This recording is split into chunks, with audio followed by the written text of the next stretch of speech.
A little smoother here, but today's kind of somewhat in reaction, but it's something we've been working on for a long time. Your teachers and staff have been meeting with the police department and sheriff's department on safety issues for I think now about 8 years. Okay, and we've had drills, but research and things tell us that I think kids are smarter today, and they want to know more. So we feel a real obligation to tell you about some of the things that we're doing, some of your responsibilities in case of an emergency, some of the options you have, what our plans are. Does that make sense? And so at conferences tonight, there'll be an explanation of what we talk about today. Okay? In your classrooms, there's going to be posters, things by the phones of what people do. Okay, I think you've seen both here in high school and even at the elementaries, there's been police in and out and just walking around and making sure, you know, things are okay. They're here today, and we'll probably comment on things that they feel we need to be added. And so our state government, probably a year or so ago, well, it's been 3 years ago, decided they wanted to have something that was the same in all the schools.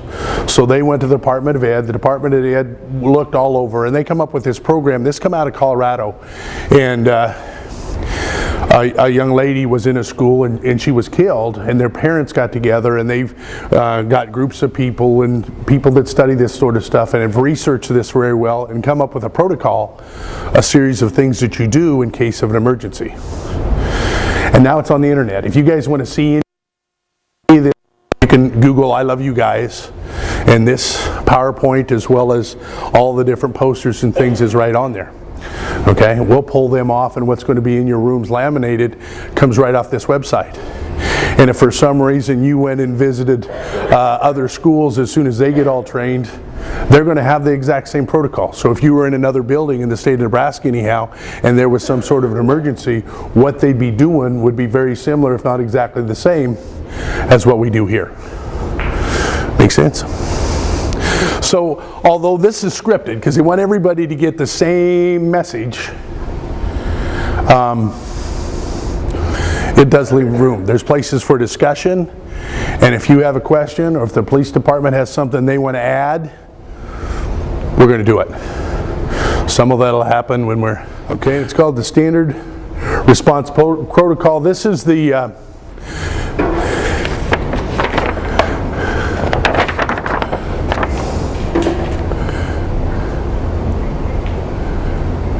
This is the poster that you're going to see in all the classrooms, so go ahead. Standard Response Protocol.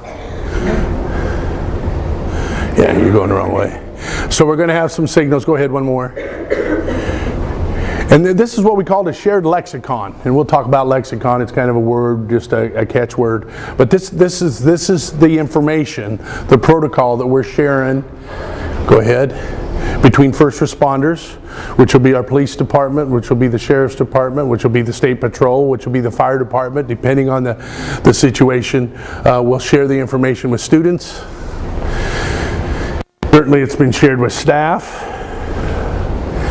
and we're sharing it with parents. And it's called the Standard Response Protocol. Now there are 4 main ones, as you can see: lock out, lock down, evacuate, and shelter.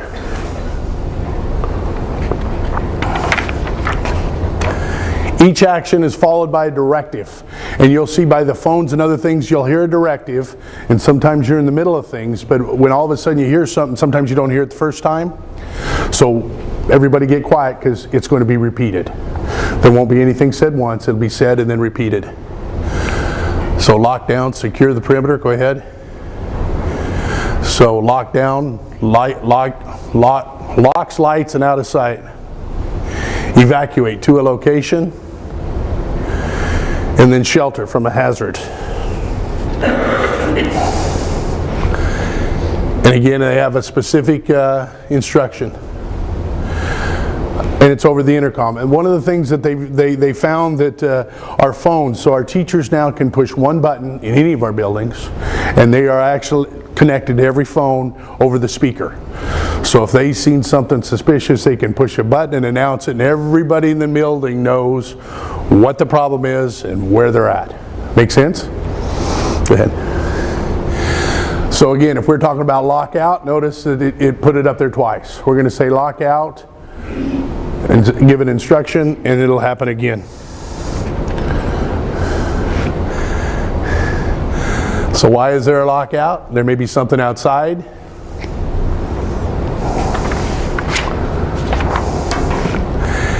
An activity in the area, something happened. Civil unrest, there's been some parade of things that we don't know what's going on. A real mean dog or something that we need to be careful of. So what happens?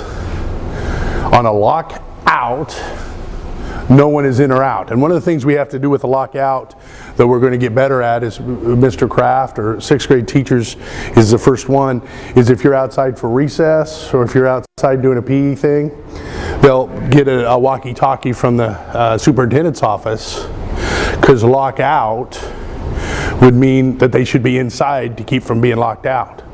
Now if they see that danger and they know that they're going to lock out, are they going to go towards the danger or are they going to go somewhere else? So part of this stuff, we're going to have specific instructions, but it does give you the power to think. Okay? You know what you're supposed to do, but if there's a better idea for your friends, the teacher's safety, you can think. Okay? And I'll repeat this over and over, but our evacuation thing is going to be either Holmans Ford or the high school. So if indeed the 6th grade said it was lockout, but they heard something inside that there was some, I'm not going in there. They're going to go to Holmans, they're going to call the school, and they're going to let everybody know where they're at. Take roll and do that.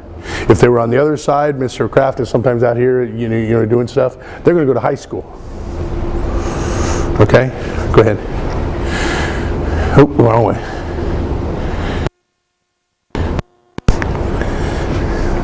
Go ahead. No, just flip it. There you go. Lockouts are typically called for by law enforcement officials. Hi, this is Evan with the Broomfield Police Department. Or district personnel. A lockout. Okay, thank you for the information. Bye-bye. Attention students, we're in lockout, secure the perimeter. Lockout, secure the perimeter. The goals of a lockout are to get all students and staff inside the building. Guys, come on in. You need to get inside. Go into the nurse classroom on the right. Hurry, hurry, hurry, hurry, hurry. And then lock all exterior doors. In most cases of a lockout, it will be business as usual inside the school. However, in some cases, a lockdown may also be issued in conjunction with a lockout, particularly if the threat is near the school.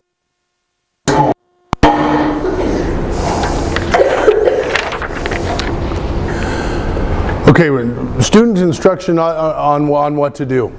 So if a lock out is proclaimed, then your job is to get in the building and get into a locked room. If you're with a group, they're going to put you in a locked room. If you were with teachers, they're going to come in and lock you in a door, in a room. They may not go clear across the hall. They may be flying in and going in Mrs. Hoag's room if you're coming in the back door to get more information, to find out what's going on. But get in the building. And generally in a lockout, it's just something that's happening outside that we're okay inside. We're going to have business as usual. We're going to go on with classes. The one thing about, though, if we have a lockdown or in any of these situations, you will not move from class to class unless specifically we've said it's okay when the bells ring, move to the next class. Make sense? But where you go, you will stay. So the teachers, here's some of the things they need to do. So go to the next one. They bring everybody inside. We talked about having a walkie-talkie in case there's things. They're to lock outside doors. If you're in a place, we talked about if we were in lockout, Mrs. Hoag and Mrs. Mount would probably go recheck that outside door, just on the outside chance. Mr. Kraft would make sure the 2 PE rooms were locked out. But generally, are we in lockout right now? Are we doing business as usual? Okay? The only difference between what the lockout we're in now is people can do a lockout, no one's coming in or no one's coming out until we have specific instructions on what's happening.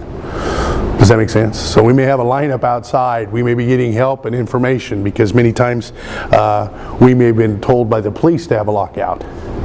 And they may not have time, take the time, or want to define what it is, but we're in lockout, no one comes in. Go ahead. And yourself will be more aware of what's going on. And you're going to get tired of it, but teachers are going to keep taking attendance.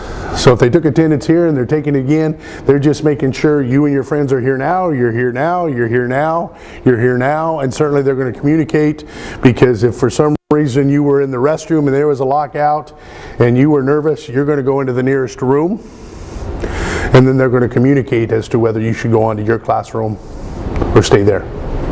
Does that make sense? Okay.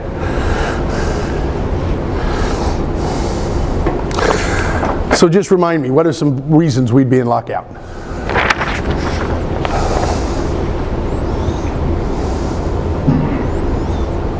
What would be the type of emergency or type of thing that might cause us to be in lockout? Good.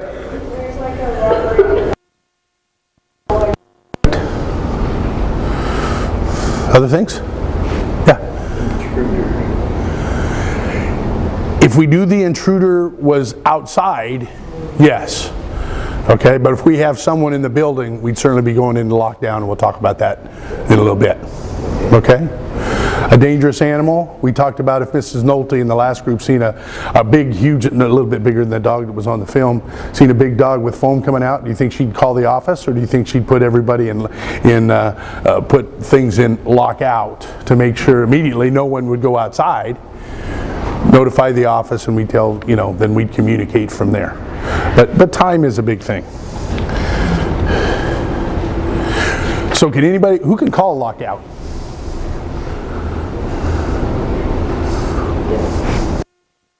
Who can call it? Any staff member. If you see something, report it to teacher. They've got now the ability, they're going to call a lockout. We're going to get on walkie-talkies and let people know outside if we know they're outside, when we know they're outside, and they're either going to make decisions as to come in, but it can be called by lockout, and then as soon as it becomes centrally controlled, everything will come from the office. Are there going to be class changes in a lockout? Not unless it's announced. Can you leave the school? If you had a doctor's appointment at 2 o'clock and we called a lockout at 1:50, would we let you leave? Absolutely not.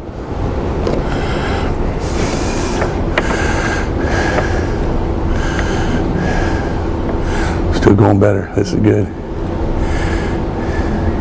One more. Lockdown. Lights.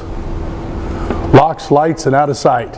And this is probably be the one we'll start practicing. Teachers will be looking where the best place in their room is to shut the lights, lock the door, and to be most out of sight. Okay? Why would we have a lockdown? Now's your time. Why would we have a lockdown? Brady? There'd be an intruder?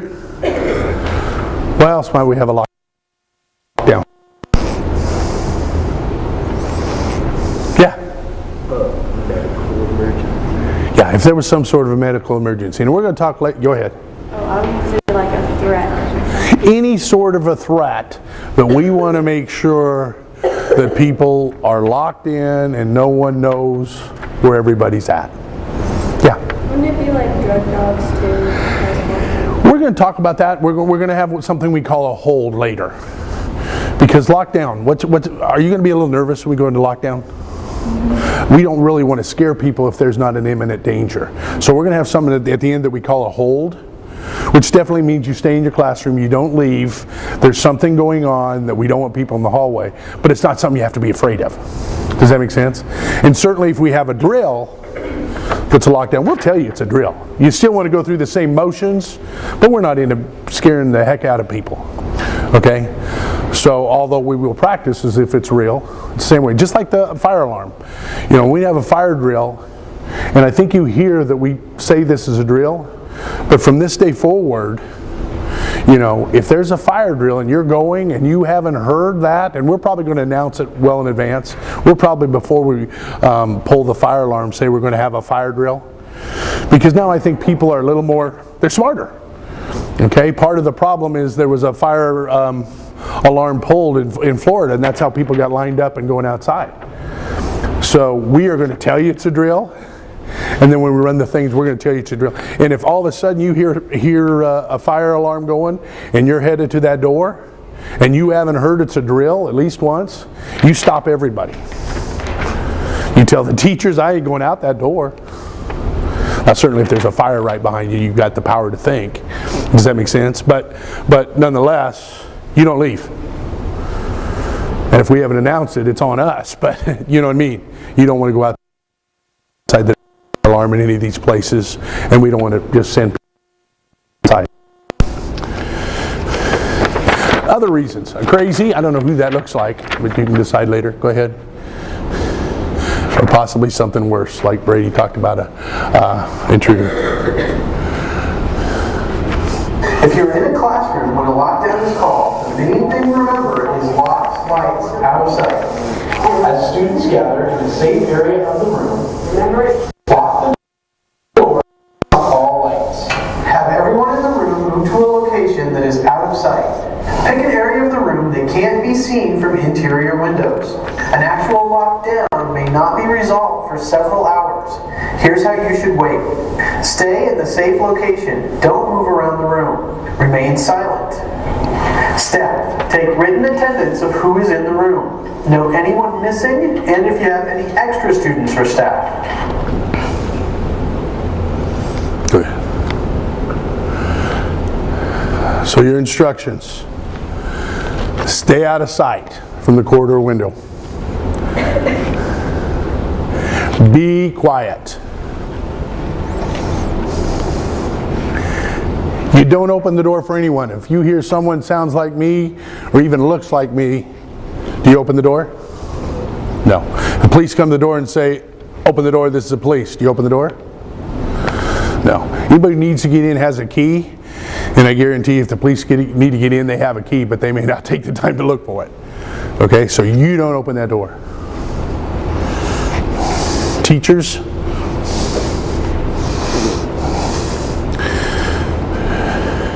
again, they should secure all doors.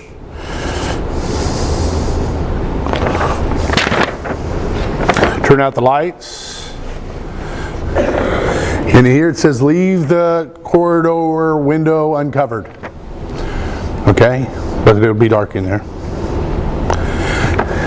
Don't slide anything under the doors. Why wouldn't you do that? Yeah, they know somebody's there. So the key of this, and we may talk about it again, but the key is time. How long do you think it'll take the police to get here?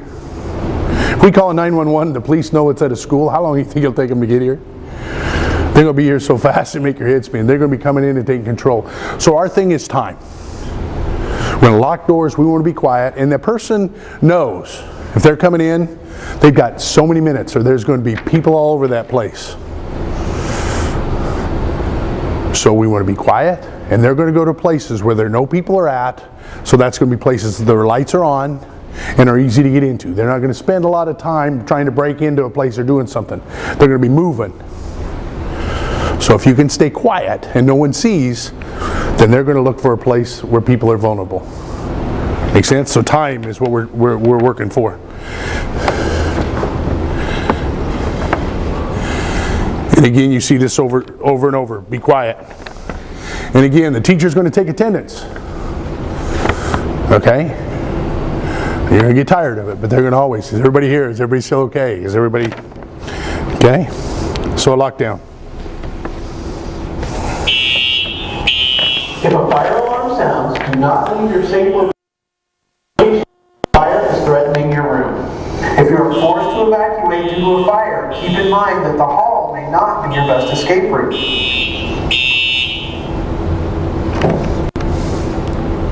So what's the difference between a lockout and a lockdown? Huh?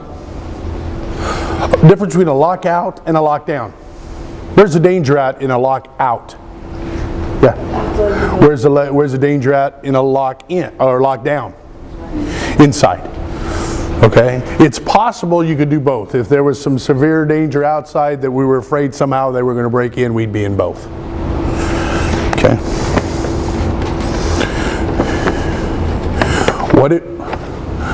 What if you're outside? What are you going to do?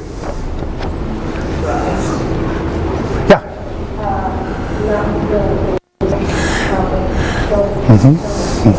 What if there's not a teacher with you? For some reason you're outside. May not supposed to be, but you're outside. There's not a teacher. What are you going to do? You hear lockdown.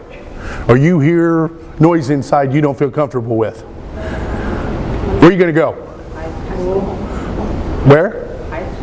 High school. Or if you're on this side of the building, you're going to go to Holman's. At that point in time, you call the school, and you're more than welcome at that point in time to call your parents. Does that make sense? But you get away and you tell people what's going on, but until you know things are secure, because we want to give you the power to think. You know, if the rules to go inside and there's a bunch of commotion inside, we don't want to tell you, well, you don't have any choices, man, just go in there. Everybody else locked down, you walk down the hallway. You got the power to think. What you're supposed to do is go inside to be safe, but if you have a judgment, you have permission to think and then contact people. What if you're in the hallway? Yeah. Yeah. Now the teachers are going to be asked when they go to, because they're going to say, get in here, get in here. Does that make sense? Because you could be going to the restroom from any place. If we go on lockdown, they're going to look in the hall. When they go lock the door, just get in my class. They're going to notify people, let people know, but they're going to get you in lockdown and get you safe. Somebody else in whatever room they're in is going to be a little concerned, but you're locked down safe, they're locked down and safe, and they're going to find a way to communicate that. What if the fire alarm sounds and you're in lockdown? Do you get up and go do a fire drill? No. No. The only way possible you would move if there was a big blaze of fire in the corner of your room. Because you still have the power to think. Okay? Can we text our parents? No. The big thing, have you ever been in a big place and all of a sudden everybody's on a video or everybody's texting at the same time? What happens to your service? Slow, right? Who do you want to be able to be contacting the fastest? You know, the people that knows what's going on, law enforcement, whatever. And if our communication is that, you want to make sure you and everybody else is staying off of there. Now, when this thing is settled, we're not only going to let you, we're going to ask you to communicate with your parents and tell them you're fine. Okay, because we're not going to let them in. We want you on nothing, but as soon as the coast is clear, we're not, you know, much like when we want messages to get out fast, we're going to tell everybody. You text your parents, you call you tell everybody that you're fine so they know. And then we'll work on a way of evacuating. Okay? But while the danger is, leave your phones off. Evacuate. Evacuate is how we move students in an orderly fashion. So what, in this sort of a situation, you're just going to listen. This is going to be unique. We're going to be evacuating for some certain reason. So we're going to be in some sort of a listing mode, and we're going to tell you where to go, how to go, who to go with. Leave your stuff behind. Listen for directions. And the teachers, there may be cases where they lead the students. There may be cases where they follow the students out. In a police evacuation, you'll be asked, the teacher will be asked to lead the students. Once they get to the evacuated area, they'll do what? Take roll again, right? Go ahead. During the initial moments of a school violence situation, the official call for a lockdown may not heard, or not even heard by everyone. You need to assess your personal safety. Consider your best option. This may include staying in a classroom behind a locked door, hiding, or evacuating. Self-evacuation, which means exiting the school and leaving the campus, is an option. If you're near an exterior door, self-evacuation may be your best choice. Once you've arrived at a safe location, you should immediately check in with your parents and the school district to let them know you're safe.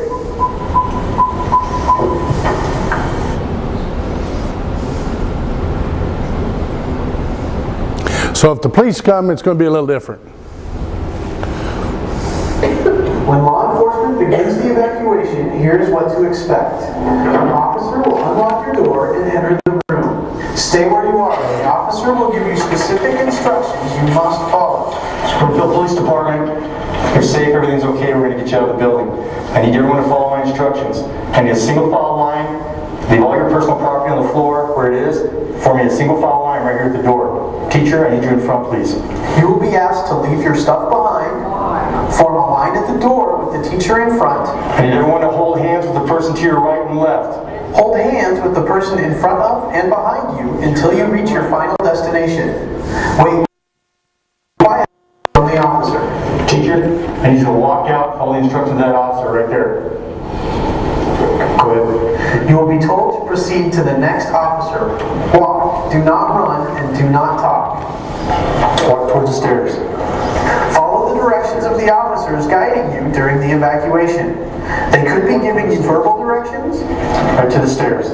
or hand signals. Watch the pace of your line. Be aware of obstacles such as corners, fallen objects, debris, or stairs which may affect the speed your line can move. Don't stop until you reach the location you were directed to. Keep moving all the way to the end of the fence. All the way to the end of the fence. Keep moving. Verify attendance and wait for further instructions. Connor, Here. Andrew, here. Okay, go ahead. Keep your hands visible. Okay, now later they're going to tell you to take your phone, so put it someplace where you can keep your hands visible. Okay, why is that? The police, yeah, go ahead. You what? Do they know all? Do the police people know all of you? In fact, in Florida, the person just blended in with the line. They don't know who the culprits are or who they aren't, so they want your hands visible. Don't make quick motions at them or other people. Don't make noises.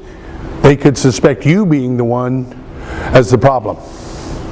So you keep your hands visible, you stay very quiet, and you move exactly where they want you to go.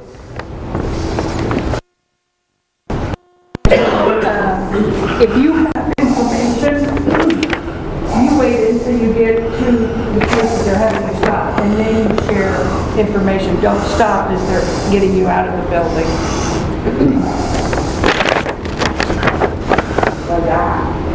Leave your stuff behind. Here's where it says, bring your phone. Don't be surprised if they're loud. They're not here to be your friend right now. They're here to save your life. Tell you what to do. If you don't obey and they tell you to do something a little bit different, just do it. Okay?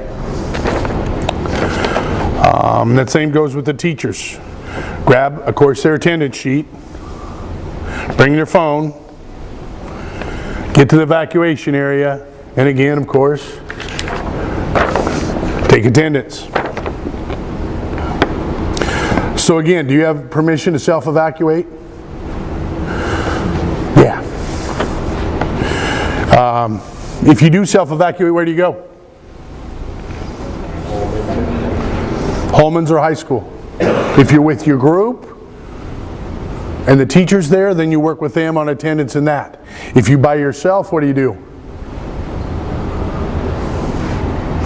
You get there, you've decided to self-evacuate. You get to but the Holman's 40, you get to the high school, what are you going to do first thing you get there? Call who? School and your parents. Good. Keep your hands visible. The police come to the door and they knock, say, "This is the police, let me in." No. Good. What do you take with you? Only. You holding your hand, or are you going to put it someplace and keep your hands visible? Make sense? If it drops, what are you probably going to do? Leave it. You know, once you start making motions that are different by anybody else, you're a suspect. Okay? Go ahead.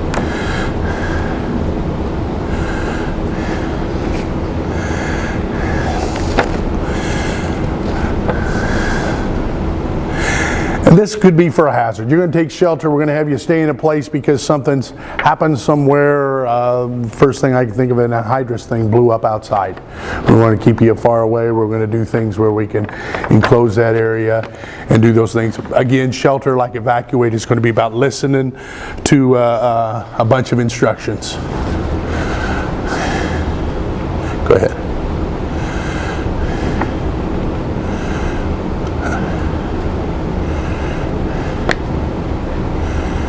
Again, we're going to take attendance. Go ahead. So this is our shared lexicon. It's kind of a name. You can use that word if you're not, but it's our shared value. We got some more, Mr. Vertiska. So, but this is what we're sharing. The information is shared with teachers, shared with parents, shared with police officers. Go ahead. We have one more action, and this is what I was talking about. It's called hold. And this is going to resemble what we've had. Again, if we have a drug dog, we have an emergency in the hallway, or just someone's taken out by an ambulance, or we're taking them out to get them help, or passed out in the hallway. We don't want everybody, observing it. Something that's private that we're going to keep you in the room. When we're on hold, it's business as usual. But in any of these events, do you move from class to class if the bell rings? No. You won't move from class to class unless actions that you can move. Is a hold something you should get real nervous about? Just hold in the classroom, do what you need.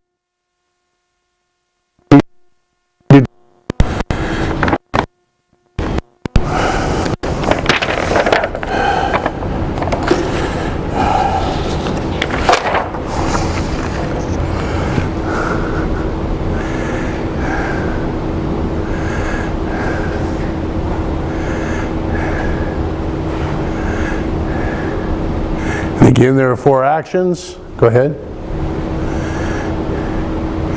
And you must went backwards a little bit. Okay, go ahead. And we have hold. The 4 things plus our hold. And like I told you, these sheets are going to go to your parents tonight, or they'll be in your grade card tonight and Thursday night. Go ahead. And go ahead, one more, I think. And so peace, it does not mean to be in a place where there is no noise, trouble, or hard work. It means to be in the midst of those things and still be calm in your heart, knowing what you do, have a plan. And then having the power that if the plan is something that doesn't work, you have a plan and you make a positive judgment that best fits you. Guys, do you have anything you want to add before? Just the point about being quiet. Part of the reason why you need to be quiet is because you can get a lot of chaos, and you want to be able to hear the instructions that are being told. So alarm going off like a fire alarm, and you're talking, and you get a fear of being told you over there. So just be quiet and listen. Guys, teachers, any questions? Now this should be a common knowledge with all schools within a period of time, but certainly we want to make sure you're knowledgeable of this. The high school is getting basically these same presentations today. In the elementaries, I think the counselor is going to do this in small doses, not to alarm, but to already start doing this. We do tornado drills twice a year. We do the fire drill, which people, certainly we need to do fire drills, but I think they've done research and there's probably only been 2 or 3 people ever hurt in a fire drill. But we'll continue to do them. But we'll also do these. We'll go through some sort of an instruction at the beginning of the year and at the middle of the year, much like we do the PBIS stuff. Okay? And then we'll have a drill. We'll probably have a couple lockdown drills. The hold is pretty simple, and that's what we've been doing, but we're going to make sure in different rooms, and we'll do it different periods of the day, and certainly have teachers discuss with you where their lockdown area is if they shut the doors and lock them. Any other questions you might have?